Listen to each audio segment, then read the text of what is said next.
Bismillahirrahmanirrahim. Assalamualaikum warahmatullahi wabarakatuh. Bismillahirrahmanirrahim. Alhamdulillahirabbil alamin.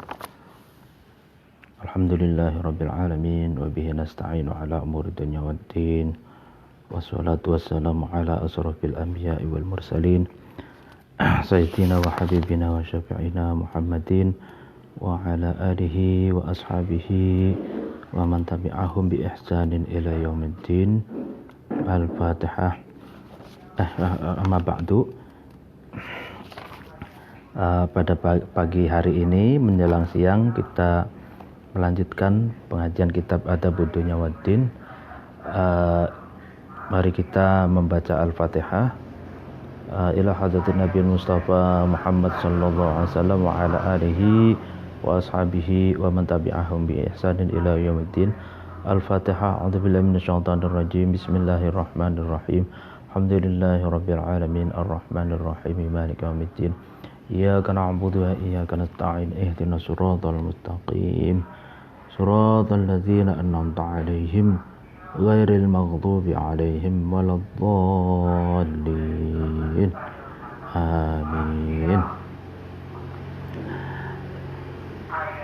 Ila ghadatin jami'il ulama'il 'amilin wal awliya'i was suhada'i was sholihin wa ila ghadatin jami'i masyayikh lirabaya wa usulihim wa fura'ihim wa duriyatihim wa qurabatihim wa ila ghadatin khususan mu'alif hadal kitab Adabud Dunya Waddin Syekh Abil Hasan Ali bin Muhammad bin Habib Al-Mawardi Al-Basri Asy-Syafi'i. Al-Fatihah. A'udzubillahi minasyaitonir rajim. Bismillahirrahmanirrahim.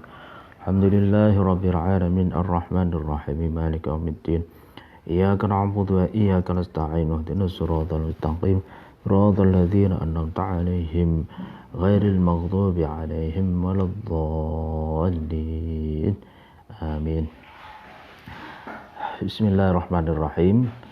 Pada pengajian sebelumnya kita membahas tentang sikap berlebihannya para pengikut terhadap orang alim, para pengikut terhadap guru, pengikut para pengikut guru ya.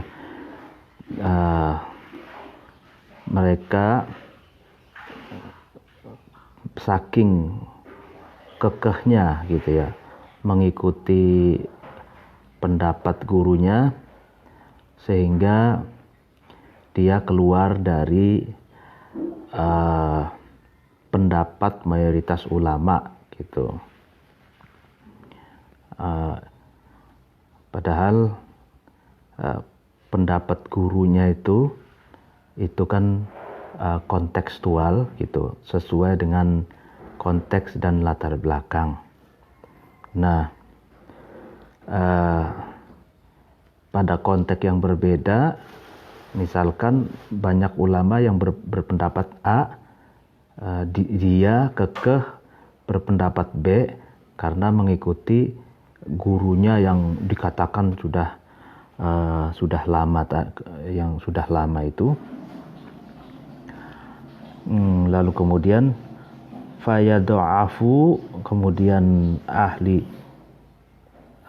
adadul ulama itu tidak mampu an ibanatihi untuk menjelaskan sesuatu, wa yu'jizu dan tidak mampu ahli min adadil ulama itu an nusratihi menolong ma. Fayudhibu, kemudian ahli min adadil ulama itu berjalan do'ina sia-sia, wa yasiru dan ahli min adadil ulama itu menjadi ajizatan lemah, mad'ufina yang dilemahkan. Ya.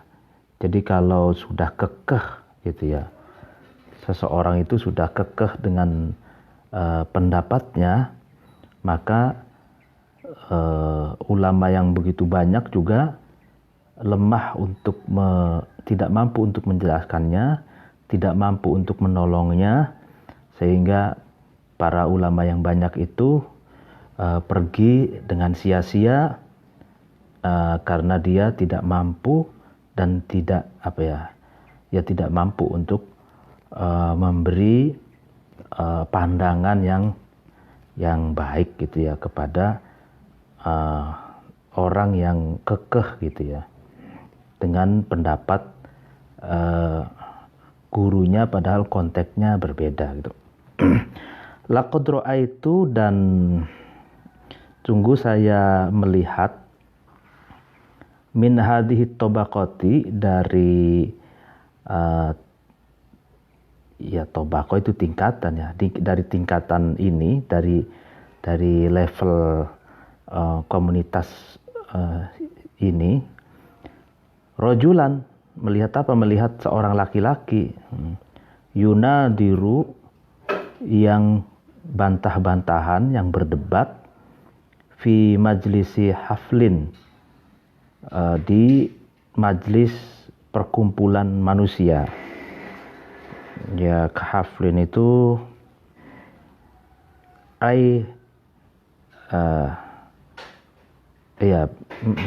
perkumpulan manusia. Waqad istadalla, dan memberi dalil, berargumentasi, alaihi, kepada rojul, al-khosmu, musuh, bidilalatin, dengan dalil-dalil, dengan argumentasi sahihatin, yang sahih. Fakana, maka ada, jawabuhu, jawabannya rojul, anha, dari khosm, anha, dari dilalah, anqala, rojul itu berkata, inna hadihi, sesungguhnya inilah dilalah, inilah dalil, dilalatun, itu adalah dilalah, argumentasi, dalil-dalil, fasidatun, yang rusak gitu. Jadi penulis yaitu Mawardi mengatakan, saya melihat tipe golongan yang seperti ini, maksudnya orang yang kekeh dengan pendapat gurunya secara membabi buta dan tidak kontekstual dan tidak melihat persoalan yang lain gitu, latar belakang yang lain. Nah, ini saya melihat seorang laki-laki dari tipe golongan ini berdebat katanya di majelis perkumpulan banyak orang, lalu lawan bicaranya atau musuhnya itu memberikan argumentasi, dalil, dengan dalil-dalil dan argumentasi yang benar. Tapi jawabannya seorang laki-laki itu, dia berkata bahwa dalil yang Anda kemukakan itu adalah dalil yang rusak gitu. Dalil atau pendapat atau argumentasi yang rusak. Nah, apa alasannya? Wa wajhu fasadiha, adapun letak rusaknya dilalah, anna syaikhi, yaitu sesungguhnya guruku, lam yadhkuruha, itu syekh tidak menyebutkan terhadap dilalah, wama, dan adapun sesuatu, lam yadhkuruhu, yang tidak menyebutkan terhadap ma, asyekhu, guru, la khairo, itu tidak ada kebaikan sama sekali, fihi, di dalam ma. Iya. Jadi alasannya kenapa seorang laki-laki itu mengatakan bahwa argumentasi dan dalil yang dikemukakan oleh musuhnya itu adalah dalil yang rusak, dalil yang fasid, karena katanya guruku, kata seorang laki-laki itu, tidak pernah menyebutkan dalil itu. tidak pernah menjelaskan penjelasan dan argumentasi itu. Dan sesuatu yang tidak pernah diucapkan, yang tidak pernah dijelaskan oleh guru, itu tidak ada kebaikan sama sekali, katanya, la khairu fihi. Nah, ini jadi laki-laki ini membantah argumentasi dan dalil yang dikemukakan musuhnya itu tidak dengan dalil yang lain, tidak dengan argumentasi yang lain, tapi dengan mengatakan bahwa apa yang diungkapkan, dalil dan argumentasi yang diungkapkan musuhnya itu tidak pernah disebutkan, tidak pernah dijelaskan oleh gurunya. Karena sesuatu yang tidak pernah diungkapkan, dijelaskan oleh gurunya, itu tidak ada kebaikan sama sekali. Nah, ini orang yang kekeh dengan pendapat gurunya. Kalau gurunya tidak pernah mengatakan hal itu, dianggap buruk gitu ya. Fa'amsaka anhu, kemudian fa'amsaka, lalu kemudian mengekang, mengendalikan, berhenti ya, anhu dari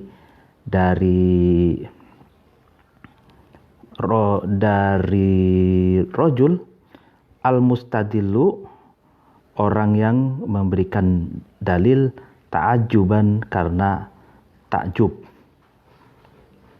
Jadi orang yang memberikan dalil tadi itu sebagai lawan debatnya atau lawan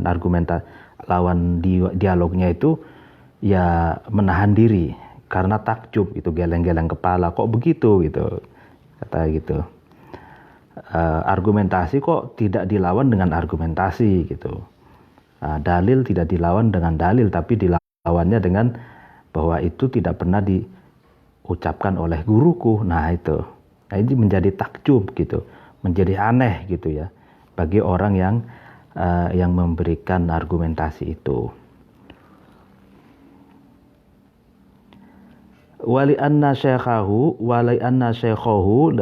dan karena sesungguhnya gurunya rojul, karena itu ada syekh itu muhtashiman, orang yang pemalu, muhtashiman, za hishmah wahya al-haya gitu di tafsirnya ini. Ya tentu saja katanya, karena gurunya laki-laki itu pemalu gitu, sedikit bicara gitu, sehingga ya banyak yang belum disampaikan kepada laki-laki itu gitu. Bukan berarti gurunya itu bodoh, bukan, tapi karena pemalu dan bicara secukupnya, sehingga sebenarnya apa yang dilalah atau argumentasi dalil yang diucapkan oleh mustadil itu, orang yang memberikan argumentasi dan dalil itu, sebenarnya gurunya laki-laki itu tahu gitu. Tapi karena gurunya laki-laki itu pemalu gitu, sehingga belum menyampaikan penjelasan itu kepada laki-laki tersebut gitu. Waqad hadarat, dan sungguh hadir, ta'ifatun, golongan, ya rauna, yang memiliki pendapat, ta'ifah itu, fihi, di dalam majlis hafal tadi, mithlama, terhadap sesamanya sesuatu, ro'a, yang memiliki pendapat, hadal jahil, inilah orang yang bodoh. Jadi ternyata di majlis perkumpulan banyak orang itu juga ada orang bodoh yang memiliki pendapat yang sama dengan laki-laki tadi itu. Jadi ada satu golongan yang memiliki pendapat yang sama dengan laki-laki itu. Misalkan, oh iya, guru saya juga gak pernah ngomong begitu. Jadi pendapatnya argumentasi dijawabnya dengan gurunya tidak pernah mengatakan itu gitu. Summa akbala, kemudian datang al-mustadillu, orang yang memberikan argumentasi dan dalil tadi itu, alayya, kepadaku, berarti kata Al-Mawardi ini, waqala, dan berkata al-mustadil itu, li, kepadaku, wallahi, katanya, demi Allah, laqad afhamani, jahil, atau jahil itu membikin aku diam, bijahlihi, dengan kebodohannya jahil, wasoro, dan menjadi sairun nasi, manusia yang lain, al-mubarriina, yang dibersihkan, min hadhil jahalati, dari sifat bodoh, min bani mustahzi'i, di antara orang-orang yang menertawakan atau geli gitu, wa muta'ajjib, dan orang yang takjub gitu. Jadi wal musta'idz, dan memohon pertolongan, billahi, kepada Allah, min jahlin, dari kebodohan, mughrabin, yang mendatangkan. Fahal ra'aita, maka apakah kamu melihat, dalika, terhadap fenomena tersebut, yaitu fenomena yang tadi itu, fi majlisil hafil, walaqad ra'aitu min hadin mantiko tadi, aliman, terhadap orang alim, aghalla, atau orang yang memperdalam, fil jahli, dalam persoalan kebodohan, wa adalla, dan lebih menunjukkan ala qillatil aqli, atas sedikitnya akal. Nah ini, jadi orang mustadil, orang yang memberikan argumentasi dan dalil berhadapan dengan seorang laki-laki tadi itu curhat kepadaku, kata Imam Mawardi, dan dia berkata kepadaku, wah, demi Allah, katanya, seorang orang bodoh itu membikin aku diam atau termenung, terpekur gitu ya, bijahli, dengan kebodohan jahil itu. Dan orang-orang yang lain yang bersih dari kebodohan itu menjadi mustahzi, orang yang menertawakan, orang yang geli gitu ya melihatnya, dan takjub gitu, aneh gitu, menganggap aneh gitu. Dan kita memohon pertolongan kepada Allah dari kebodohan yang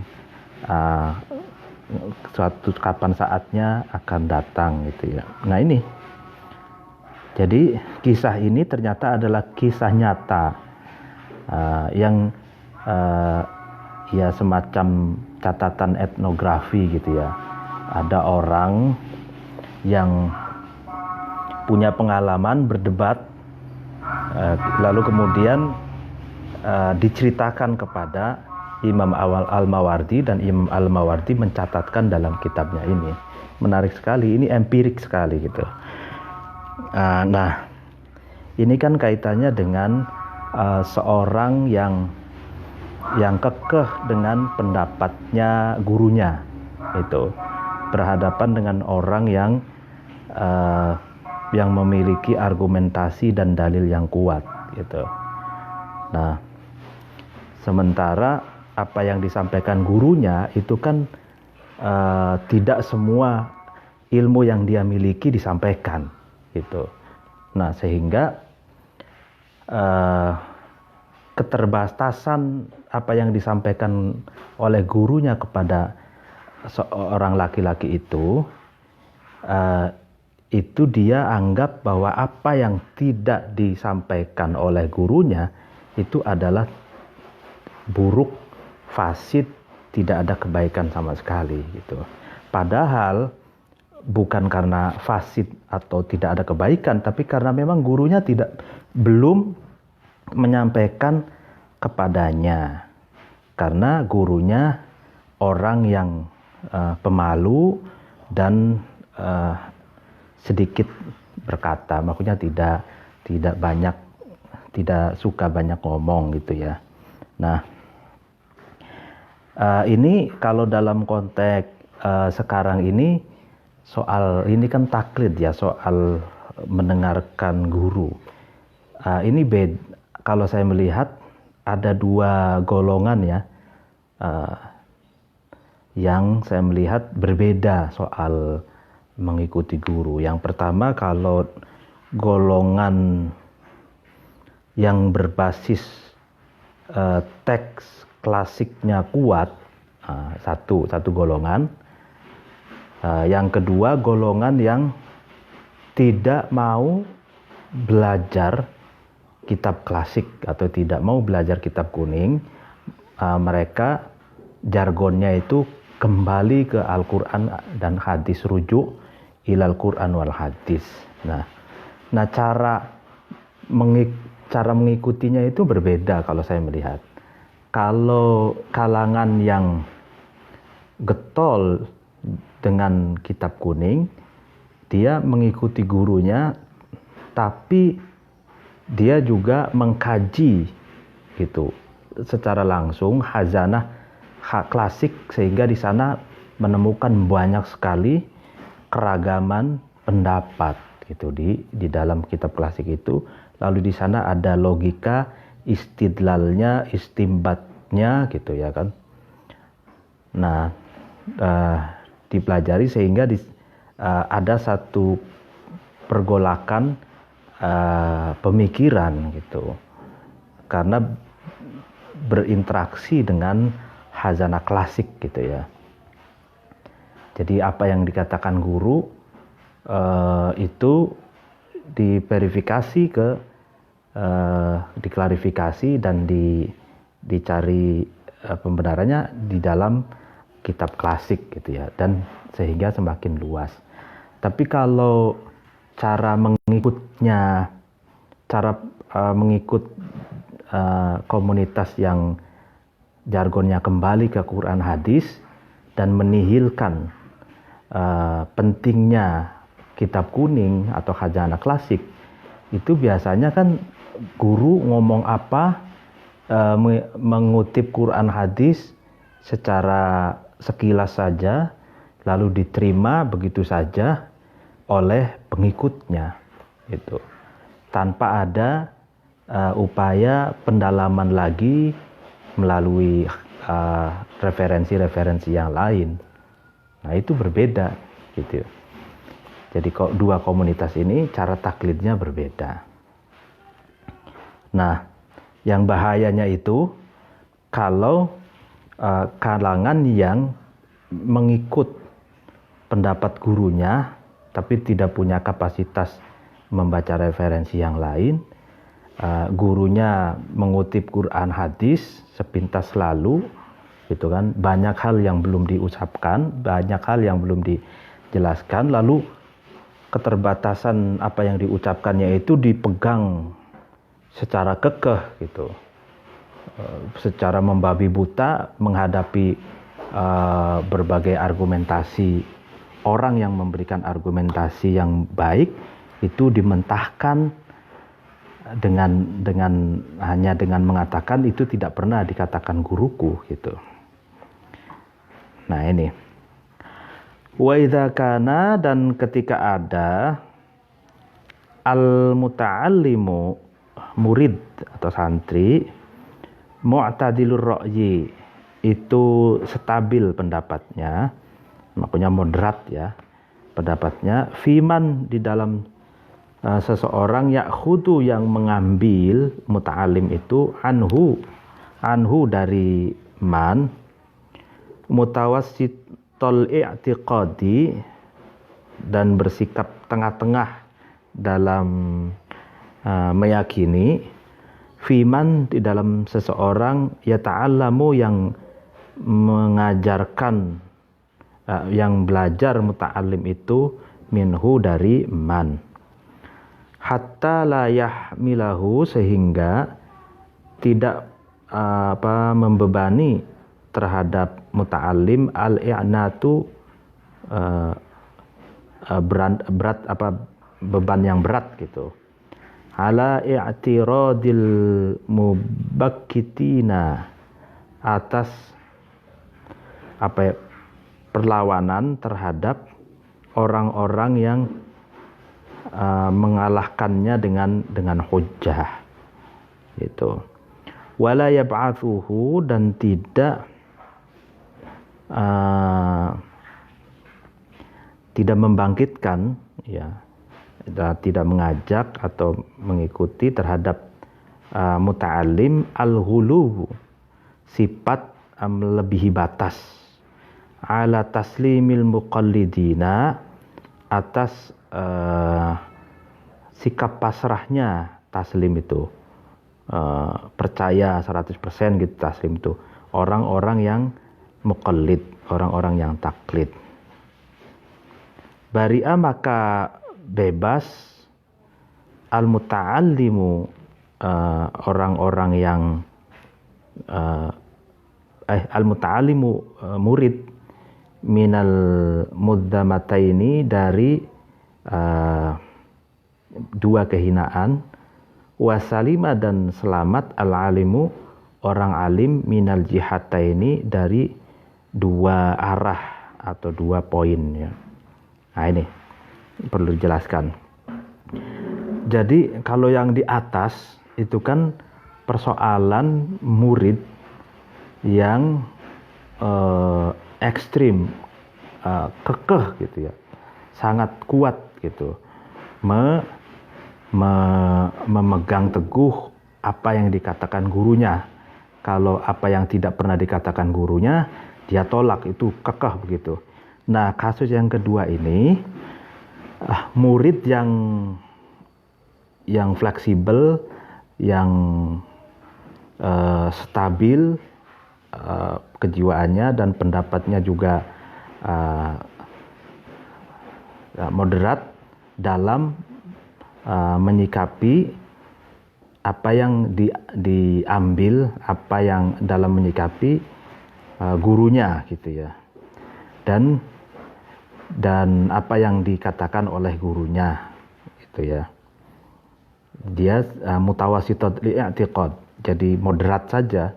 Jadi apa yang dikatakan oleh gurunya, menyikapi gurunya gitu, itu biasa-biasa saja, maksudnya moderat lah gitu. Sehingga dia tidak layah miluhil i'nat, jadi dia tidak merasa ada beban yang sangat berat ketika berhadapan dengan orang yang memiliki argumentasi yang kuat gitu. Dan dia tidak bersikap ghulu, tidak bersikap melampaui batas sebagaimana orang-orang yang taslim, orang-orang yang taklid secara total gitu. Nah, muta'alim yang semacam ini, murid yang semacam ini, dia akan lepas dari dua kehinaan. Dua kehinaan itu apa? Yang pertama kalau di syarahnya ini al-i'nat wa taklid. Yang pertama yaitu berat beban, yang maksudnya dan taklid. Artinya dia akan bersikap moderat gitu, tidak ekstrim dalam menghadapi musuh, atau bukan musuh ya, lawan diskusi yang menyampaikan argumentasi gitu. Jadi moderat, tidak keras gitu, tidak kekeh gitu. Dan tidak taklid buta. Jadi dua kehinaan tuh. Jadi murid yang bersikap moderat gitu, tidak terlalu fanatik banget gitu dengan apa yang dikatakan gurunya. Dengan gurunya ya bersifat moderat. Dia lepas dari dua hal yang hina. Yang pertama itu i'nat, beban yang berat karena sulit sekali menerima gitu kan apa yang dikatakan lawan bicaranya. Dan yang kedua taklid buta. Dia lepas dari taklid buta. Dia akan bisa menerima gitu argumentasi ya kan lawan debatnya gitu. Dia akan bisa menerima gitu. Dan orang alim pun selamat dari dua jihad ini. Dua unsur yaitu mustadhilan inda muta'alimihi wa khuruj atba'ihi min adadil ulama. Dua, yang pertama, orang alim pun akan lepas dari penilaian dianggap bodoh di hadapan para murid itu. Dan yang kedua, para pengikut itu selamat dari keluar dari adadil ulama, kebanyakan para ulama.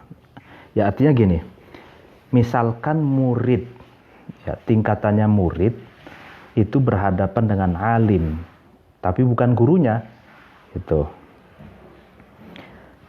Nah, kalau murid itu mu'tadil, mutawassit, gitu, sikapnya itu moderat, gitu, sikapnya itu tidak ekstrim, gitu, maka orang alim itu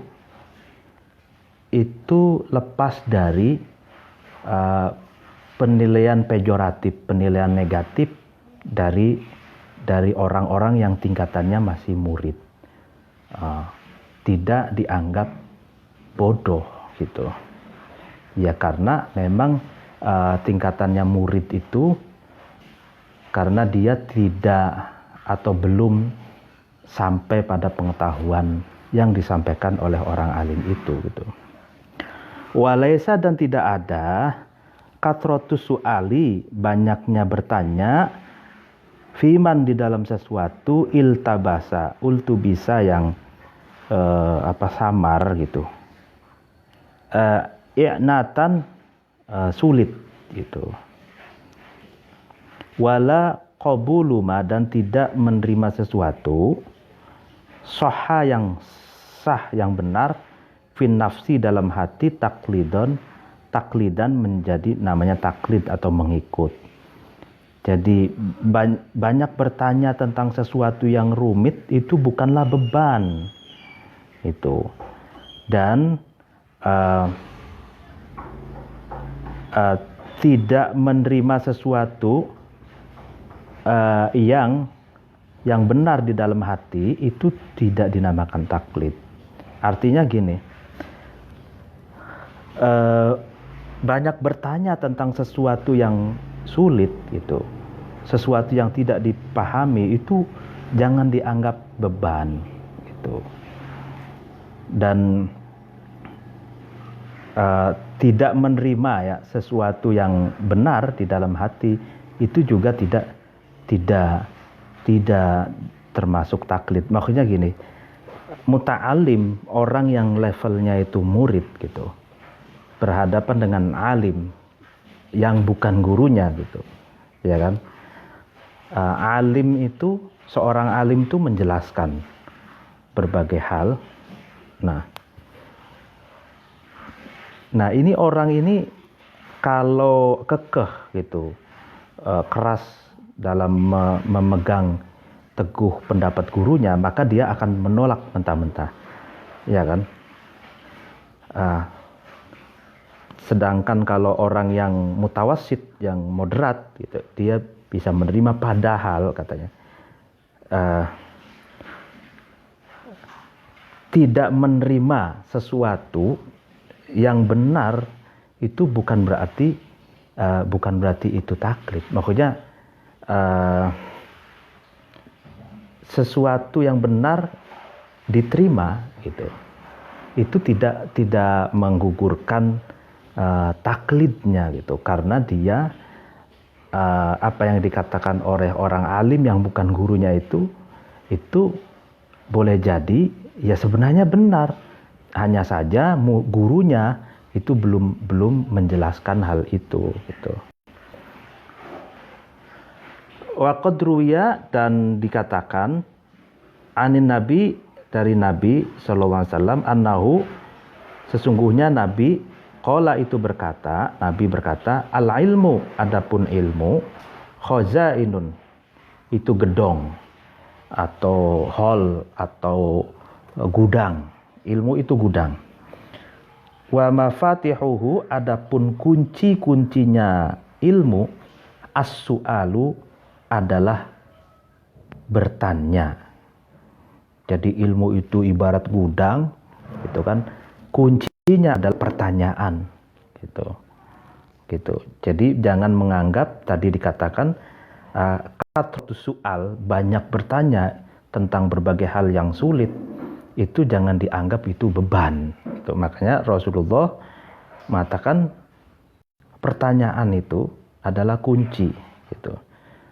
Dalam filsafat sendiri atau dalam ilmu penelitian itu, pertanyaan itu adalah sangat penting. Ada research question, ada pertanyaan penelitian.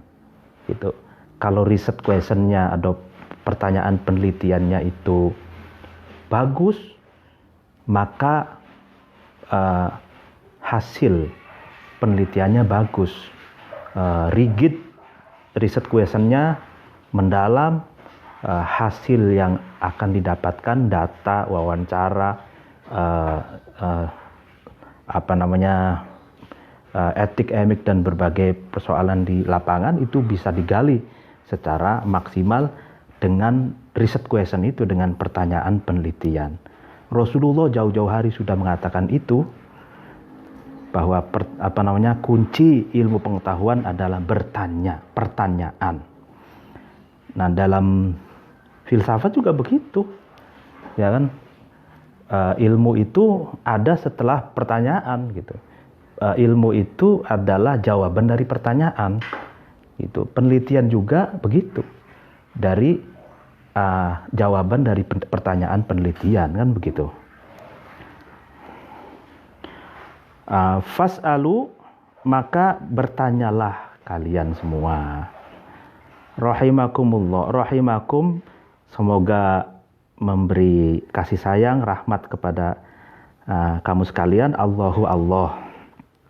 Ya, semoga kalian semua yang tidak malu bertanya, tidak menganggap pertanyaan itu beban, itu dikasih rahmat oleh Allah.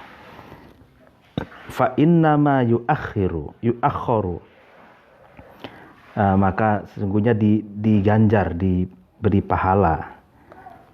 Fil ilmi, dalam ilmu, salatatun, itu ada 3 golongan. Al-qailu, yang pertama qail, narasumber atau pembicara atau kiai, ulama gitu ya, guru, itu qail itu. Wal mustami'u, dan pendengar, mustami, yang mendengarkan. Wal akhidu, dan orang yang mengambil dan mengadopsi ilmu tersebut.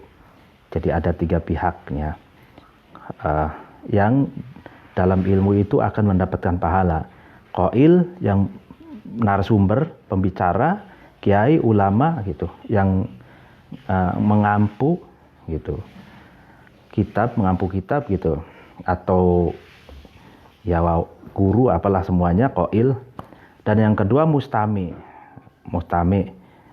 pendengar. Kan kalau di kita ini kan banyak majelis taklim, itu ibu-ibu kan ya, bapak-bapak yang mendengarkan ya, ngaji kuping ya kan, ada istilah ngaji kuping ya. Ngaji kuping yang mustami itu para pendengar. Wal akhid, nah akhid ini tingkatannya lebih tinggi dari mustami.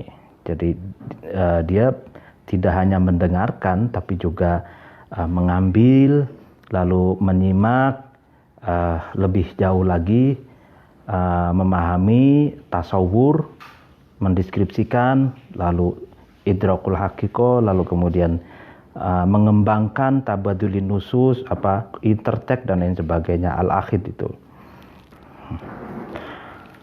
Waqala, dan Nabi berkata lagi alaihi salatu wassalam, hala sa'alu,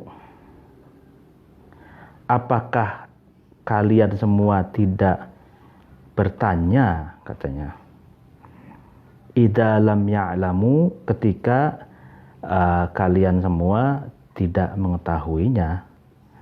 Fa innama syifa'ul ama, maka sesungguhnya obat kebodohan. Ama ini makna aslinya kan buta, tapi diartikan al-ama al-jahal gitu. As-su'alu, obatnya kebodohan. As-su'alu adalah pertanyaan, ya kan? Bertanya gitu. Jadi Rasulullah mengatakan hala sa'alu idza lam ya'lamu fa innama syifa'ul ama as-su'alu.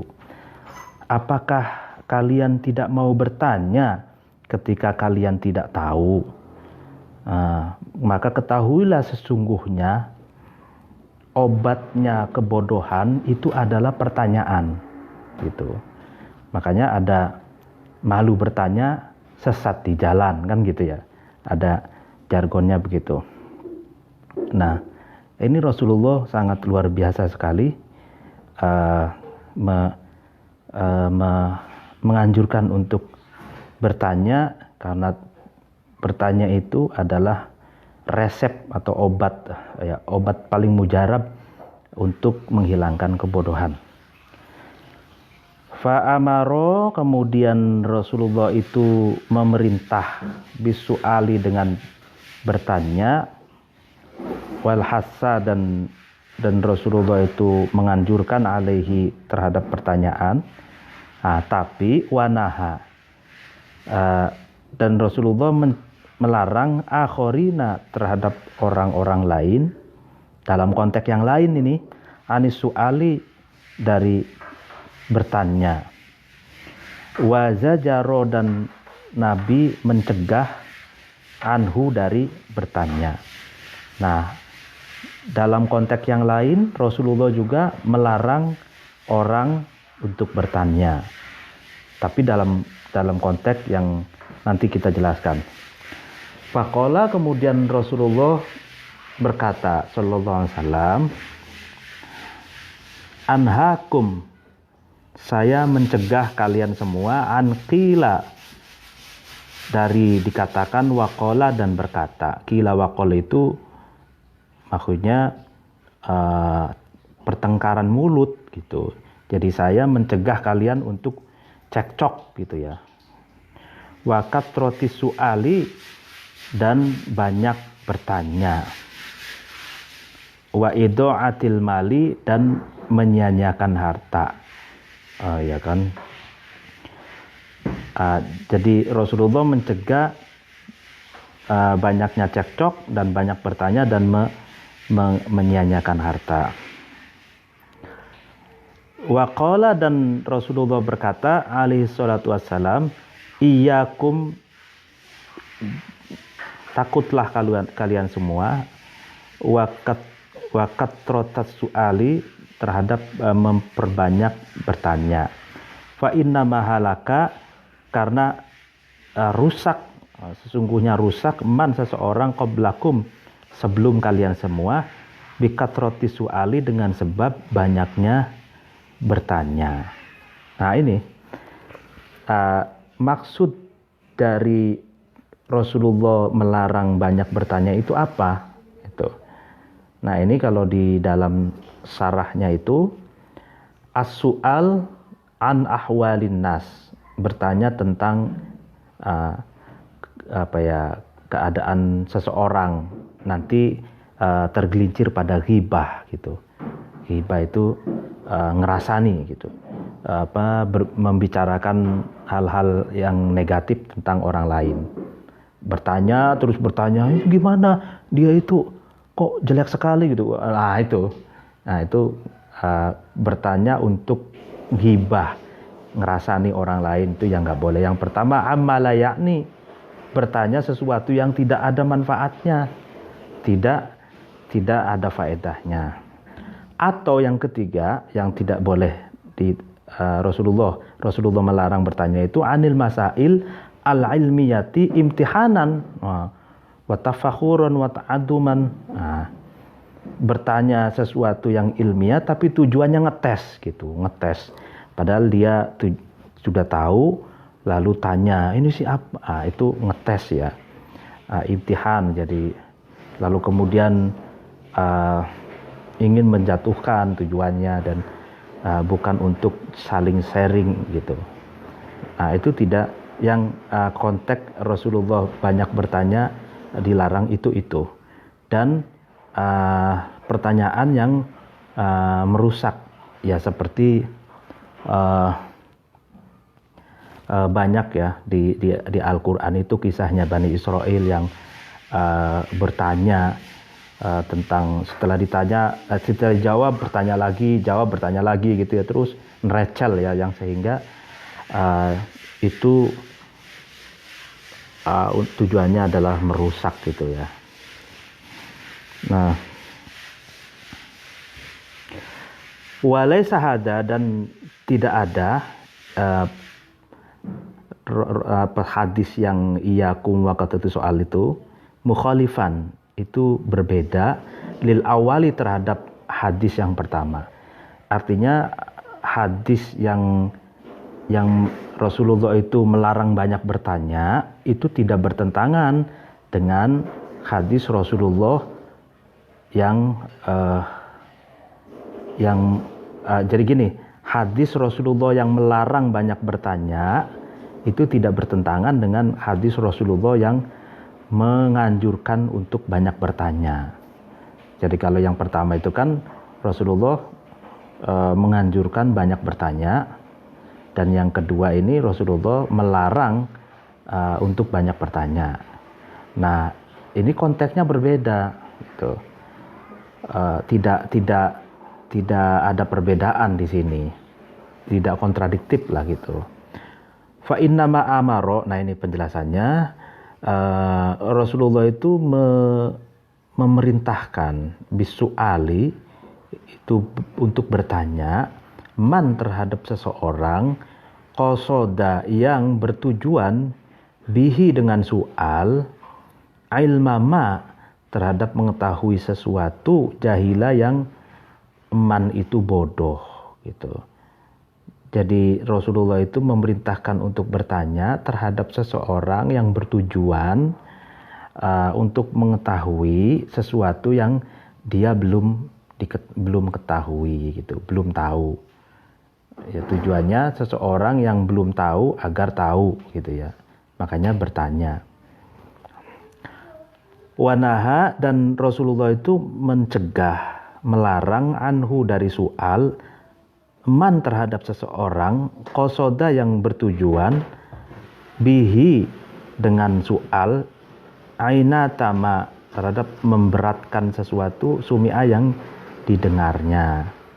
Ya kan, mencegah bertanya bagi orang yang tujuannya itu buruk, yaitu memperberat sesuatu yang didengar ya. Maksudnya ya itu tadi, orang kan kalau jiwanya baik, dia berat gitu kalau untuk mendengarkan hal-hal yang buruk gitu ya, apalagi hibah gitu kan ya. Nah di sini sesuatu yang memberatkan telinga atau mempermalukan orang lain gitu. Nah ini yang bertanya tapi untuk menjatuhkan, mempermalukan orang lain gitu ya, gitu. Wa idza kana, dan ketika ada su'alu pertanyaan, fi maudhihi di dalam tempatnya soal, azala maka soal itu menghilangkan asyukuka terhadap keraguan, wanafa dan wanafia dan menghilangkan soal itu asyubhata terhadap kesamaran. Jadi ketika pertanyaan itu diletakkan pada tempatnya, maka pertanyaan itu dapat menghilangkan keraguan-raguan dan dapat menghilangkan kesamaran.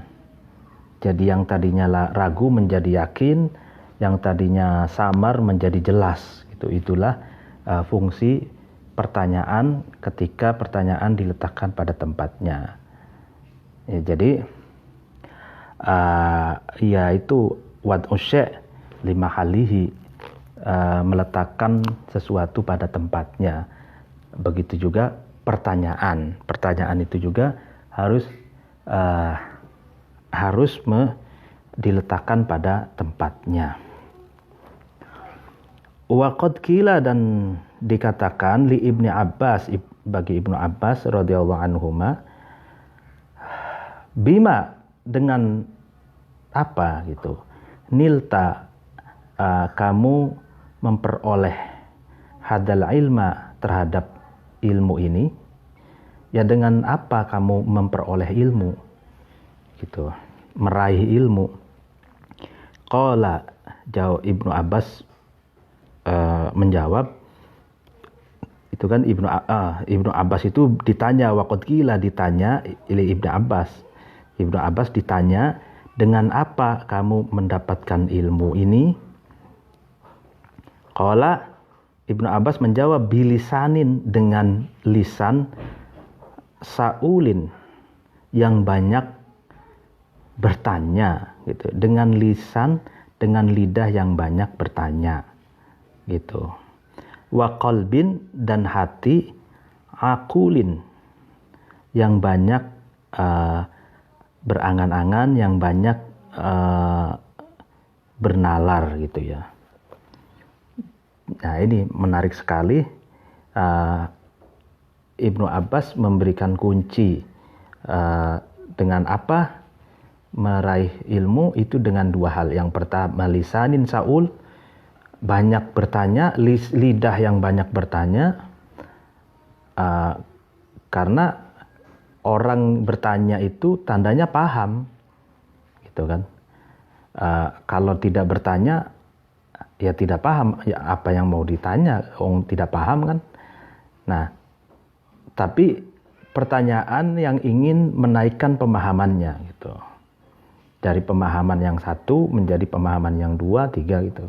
Lisanin saul, yang lidah yang bertanya, banyak bertanya. Yang pertama, qalbin akul, hati yang banyak mengangan-angan, yang banyak menganalisa, yang banyak bertafakur, yang banyak berpikir gitu. Itu dua kunci itu Ibnu Abbas. Warwa, dan meriwayatkan Nafi an Ibnu Umar, dari Ibnu Umar radhiyallahu anhuma, semoga Allah meridhoi keduanya, Nafi dan Ibnu Umar. Annan Nabiyya, sesungguhnya Nabi sallallahu alaihi wasallam, qala, itu Nabi berkata, husnus su'ali, adapun baiknya pertanyaan, nisful ilmi, adalah sebagian ilmu. Pertanyaan itu, pertanyaan yang baik itu sebagian dari ilmu. Iya kan? Orang bikin pertanyaan saja pakai ilmu kok. Ya kan? Kalau kita mau melakukan penelitian, ya kan? Menyusun pertanyaan itu pakai ilmu, ya kan? Sebagian dari ilmu, ya sangat benar ini Rasulullah mengatakan seperti ini. Karena orang tidak bisa menyusun pertanyaan kalau tidak menggunakan ilmu, ya kan? Ya kan, kalau pertanyaannya bagus, maka akan mendapatkan jawaban yang bagus kan, begitu. Pertanyaannya rigid, mendetail, akan mendapatkan wawasan, pengetahuan, dan hasil penelitian yang mendetail juga gitu. Wa ansyada, dan mendendangkan syair, Al-Mubarrad, Imam Mubarrad, an Abi Sulaiman Al-Anawi, dari Abi Sulaiman Al-Anawi. Apa yang didendangkan syairnya? Fasal al-faqiha takun faqihan mithlahu. Apa ini bakarnya ini? Fasalil faqiha takun faqihan mithlahu. La khaira fi ilmin bi ghairi tadabburin. Fasal, maka bertanyalah kamu al-faqiha terhadap ulama ahli fikih. Takun, maka kamu akan menjadi faqihan, alim fikih, mitlahu yang menyerupai faqih. La khaira, tidak ada kebaikan sama sekali, fi ilmin, di dalam ilmu, bi ghairi tadabburin, dengan tanpa tadabbur. Tadabbur itu angan-angan, mutola'ah, menganalisa, gitu loh. Tadabbur itu ya yang sudah dijelaskan di atas. Nah, ini. Bertanyalah kamu terhadap ahli fikih, maka kamu akan menjadi ahli fikih pula seperti ahli fikih itu, gitu. Kalau orang pengen menjadi ahli fikih, ya harus banyak bertanya terhadap ahli fikih. Kalau orang yang pengen menjadi pedagang, harus banyak bertanya kepada pedagang dan pengusaha, dan ya begitulah seterusnya. La khaira fi ilmin bi ghairi tadabburin, dan tidak ada sama sekali kebaikan dalam soal dunia ilmu pengetahuan kalau tanpa tadabbur. Tadabbur itu kan angan-angan itu kan levelnya yang sudah pernah saya jelaskan. Yang pertama menulis, yang kedua menulis membaca, yang kedua memahami. Kalau sudah paham, tasawur, mendeskripsikan, membayangkan, menggambarkan. Setelah tasawur, tasdik. Setelah tasdik, idrakul haqiqah, gitu. Nah, setelah idrakul haqiqah itu kan tabadulin nusus, interteks, perbandingan teks-teks yang lain, dan untuk memperluas cakrawala pengetahuan, itu tadabbur. Mutola'ah, kalau istilahnya pesantrennya mutola'ah, jadi banyak belajar, senau, mempeng, gitu ya, kalau di Lirboyonya mempeng. Wa idza ta'assarat al-umuru fa'arjaha wa 'alaika bil amri alladhi lam ya'suri. Fa idza ta'assarat, dan ketika menjadi sulit, al-umuru, berbagai perkara, fa'arjaha, maka kamu akhirkanlah sesuatu itu, wa 'alaika, dan tetaplah kamu bil amri, dengan sesuatu allazi yang lam ya'suri, yang tidak sulit. Jadi caranya, kalau ada perkara-perkara yang sulit, diakhirkan dulu, dan tetaplah kamu kerjakan dulu sesuatu yang tidak sulit. Nah, kalau sesuatu yang sudah sulitnya sudah selesai, sudah bisa dipahami semuanya, baru kemudian sesuatu yang sulit. Nah, sesuatu yang sulit itu kuncinya ya ditanyakan kepada ahlinya, ditanyakan kepada guru. Kalau soal fikih ya tanya kepada faqih itu. Wal ya'khudhi, dan sebaiknya mengambil al muta'allimu, murid, haddahu, terhadap bagiannya muta'allim, mimman, dari seseorang, wajada, yang muta'allim itu menemukan, tolabatahu, terhadap pencariannya,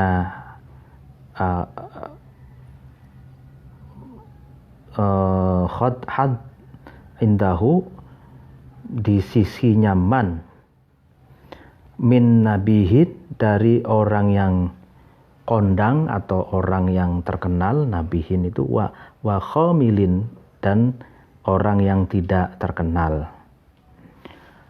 Wala yatlubi, dan muta'alim itu tidak mencari asyita, terhadap sebutan atau ya sebutan yang bagus, wa husnadzikri, dan bagusnya sebutan. Oh iya, bi'itba'i ahlil manazili, dengan mengikuti ahli orang-orang yang memiliki derajat, minal ulama'i, dari ulama.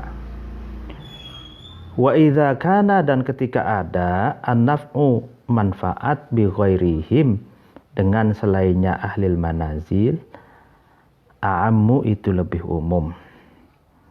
Illa ayastawiya, kecuali sama, an-naf'ani, kedua manfaat. Fayakunu, maka ada al-akhdu, mengambil ilmu, maksudnya aman, dari seseorang, ishtaharo, yang masyhur, yang terkenal, yang tenar, zikruhu, sebutannya man, wa irtafa'a, dan menjadi luhur, menjadi naik, qadruhu, derajatnya man, aula, yaitu lebih utama. Li'annal intisaba, karena sesungguhnya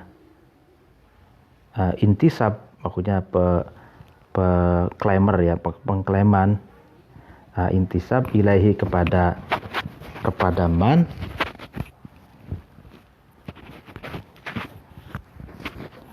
ajmalu, itu lebih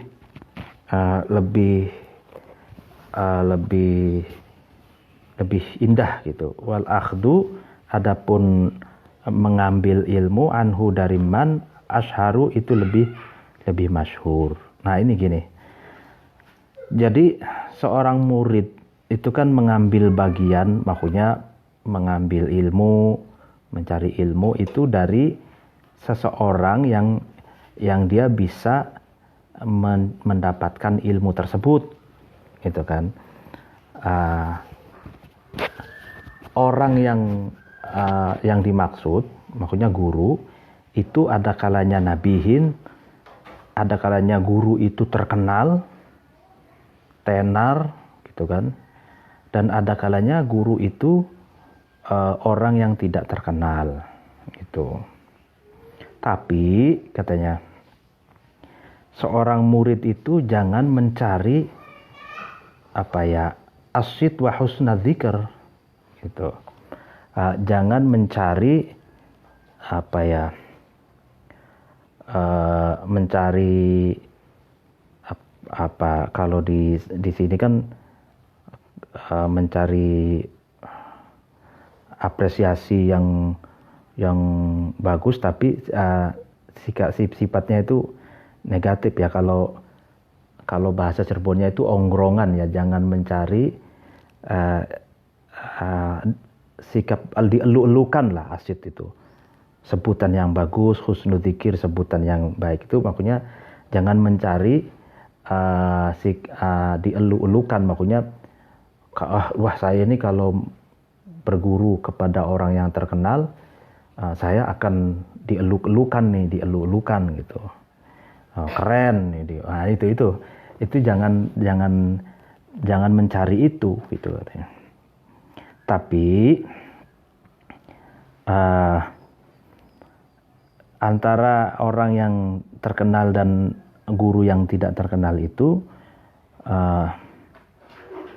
memang harus dipertimbangkan kemanfaatan, maksudnya ilmunya itu lebih dalam mana gitu, luas mana, enak cara mendidiknya, bagus yang mana gitu.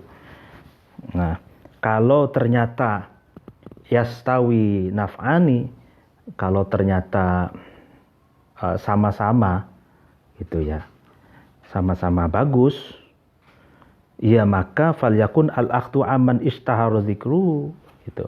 Misalkan ada satu guru ya mohon maaf, misalkan contoh di pesantren-pesantren itu kan terkenal nih Lirboyo, Sarang, Rembang gitu kan ya, Pati, Kajen misalkan, karena ada ulama-ulama yang terkenal. di sarang ada Bamun, ada Rembang tuh ada Gusmus, ya kan, terus di Lirboyo ada Kiai Anwar, misalkan seperti itu. Itu kan terkenal gitu kan. Nah, ada juga kiai-kiai atau ulama-ulama yang juga sama-sama alimnya tapi tidak terkenal gitu. Nah, kalau menurut kitab ini, kalau kedua-duanya ini sama-sama bagus gitu, maka ambillah dari aman istaharo zikruhu, dari guru yang lebih terkenal gitu. Ya misalkan ya berguru dengan Gusmus, berguru dengan, itu kan terkenal kan, terus Mbah Maimun, lalu kemudian Kiai Lirboyo, Kiai Said Akil Siro, dan misalkan dan sekarang juga ada kiai yang sangat terkenal sekali yang mengampu Ihya Ulumuddin, yaitu Kiai Haji Ulil Absar Abdallah. Ya itu kan itu mengambil ilmu dari aman istahara dzikruhu. Ya karena apa? Karena kan nanti itu azmal wa ashar wal aqtu anhu ashar. Jadi wa irtafa'a qadrahu aula, jadi dia derajatnya akan lebih tinggi, lebih indah, dan selain mendapatkan ilmu, dia akan mendapatkan keluasan, kedalaman wawasan dari kiai itu, dan lebih mendapatkan popularitas, tapi bukan dalam pengertian asyid, bukan dalam pengertian ingin dilulukan, enggak, tapi karena memang secara alamiah Allah sudah memberikan popularitas itu kepada para ulama yang ilmunya luas dan mendalam gitu ya. Waqad qala, dan sungguh berkata asyairu, penyair, idza anta lam yashhar ka ilmu kalam idza anta lam yashhar ka ilmu kalam tajid di ilmi ka makhluqan minan nas yaqbalhu fa in sonakal ilmul ladzi qad hamaltahu ataka lahu man yaztanihi wa yahmiluhu. Id anta, karena adapun kamu, lam yashharka, itu tidak memasyhurkan terhadap kamu, ilmuka, ilmumu, lam tajid, maka kamu tidak menemukan, li ilmika, terhadap ilmumu, makhlukon, terhadap makhluk, minan nasi, dari manusia, yaqbalhu, yang makhluk itu bisa menerima ilmumu. Nah ini, jadi popularitas itu penting agar ilmunya itu bisa diterima oleh orang gitu. Akan bahaya kalau yang populer itu orang yang ilmunya dangkal misalkan. Nah, itu bahaya gitu. Makanya untuk berlomba-lomba dalam popularitas demi menyebarkan ilmu pengetahuan itu penting, karena ya ini, ketika kamu tidak bisa masyhur, ketika ilmumu tidak bisa mempopularitaskan dirimu gitu, maka kamu tidak akan menemukan gitu kan, makhluk atau manusia yang dapat menerima ilmumu gitu. Jadi upaya untuk transfer knowledge atau untuk menyampaikan pengetahuan, ya memang ilmumu itu kalau tidak dapat mempopularitaskan dirimu, itu ya tidak ada orang yang bisa menerima ilmumu gitu. Artinya daripada orang yang ilmunya dangkal masyhur, lalu kemudian banyak orang mengambil ilmunya gitu kan karena popularitasnya, ya maka orang yang ilmunya luas pun harus populer agar banyak orang yang menerima ilmunya itu. Fa in sonakal ilmu, fa in sonaka, dan jika menjaga terhadap kamu al ilmu alladzi yang qad hamaltahu, yang kamu bawa ilmu itu, ataka maka datang kepadamu lahu karena ilmu man seseorang yaztanihi yang man itu mengambil terhadap ilmu, mengunduh ilmumu, yahmiluhu dan man itu membawa terhadap ilmu. Nah ini, jika ilmu itu menjagamu, di mana kamu membawanya kemanapun kamu pergi, maka akan ada orang yang datang kepadamu untuk minta belajar, untuk mengunduh ilmumu, untuk memetik ilmumu, dan orang itu akan membawa ilmumu. Itu. Jadi harus perlu ada konsistensi gitu. Jadi kalau orang konsisten ilmunya menjaganya, di mana dia kemanapun akan membawa ilmunya gitu kan, maka suatu saat nanti akan ada orang yang ingin belajar, mengunduh ilmumu dan membawanya gitu.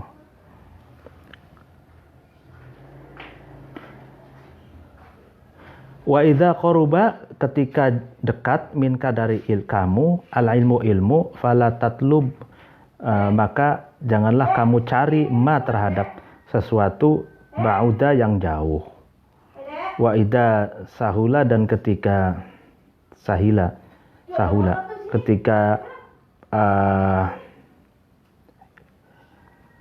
ketika ilmu itu mudah min wajhin, dari satu aspek. Fala tatlub, maka janganlah kamu ambil ma terhadap sesuatu sa'uba yang sulit.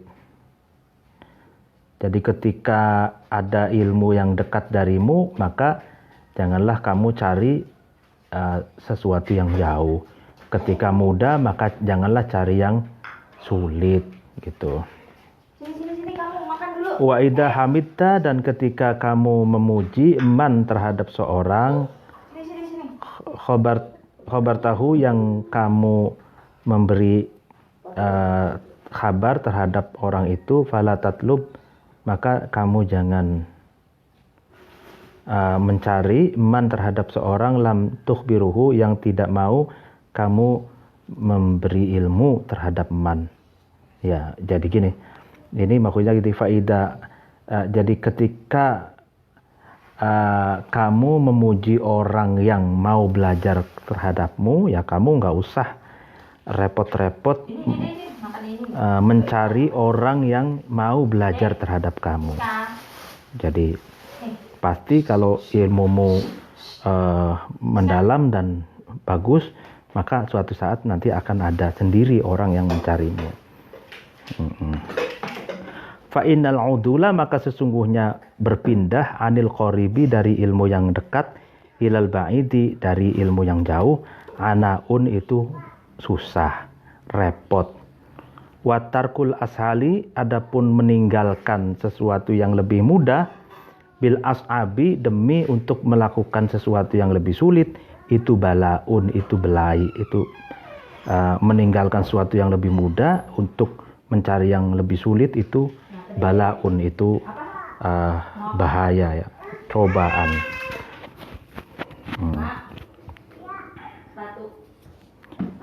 Wal intiqalu, adapun berpindah minal makhburi, dari orang yang mau yang mau diberi pengetahuan, ila ghairihi, kepada orang lain, khotorun, itu bahaya. Jadi misalkan sudah ada komunitas, sudah ada murid gitu, sudah ada majelis taklim, pesantren, ya kan. kok ditinggalkan gitu, mencari yang lainnya, itu khotorun, itu khotir gitu, itu mengkhawatirkan gitu. Wa qad qala, dan berkata Ali bin Abi Thalib radhiyallahu anhu, uqbal ahraqi, adapun akhir-akhirnya bahaya-bahayanya orang yang bodoh, madarratun, itu madarat, membahayakan. Wal muta'assifu, adapun orang yang ngawur, la tadumu, itu tidak abadi, lahu, kepada bagi muta'assif, masarratun, itu kebahagiaan. Jadi orang yang bodoh itu akan madarat, orang yang ngawur itu tidak akan mendapatkan kebahagiaan yang abadi. Ya, pengajian pagi hari ini dicukupkan. Mohon maaf apabila ada kekurangan. Wallahul muwaffiq ila aqwamit thoriq. Wassalamualaikum warahmatullahi wabarakatuh.